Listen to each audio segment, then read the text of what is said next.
Hello and welcome to Kanen Coffee and Espresso Machines. We are going to do a test on a Pasquini grinder. This nice old grinder has been kept in really good condition, has all its parts. We changed out the burrs, cleaned the grind chamber, both hoppers, and then of course recalibrated. I'm going to show you it grinding fine, coarse, and then I'll adjust it back to espresso. Nice grind sound.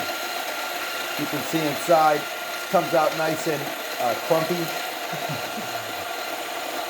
Usually that shows that coffee is, ooh, this is very fine.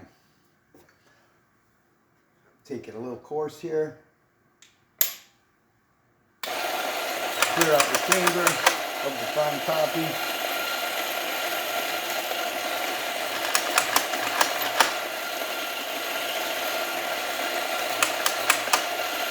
Oh yeah, big difference. And while it's grinding, we're going to loosen it a little bit more. Just go ahead and grind some of that out.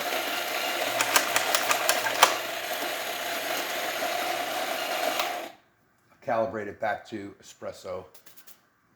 There you have it. Thank you very much for repairing with Kanen coffee and espresso machines and grinders. Please like this video, and if you'd like to see more videos like this, please like and subscribe to our page.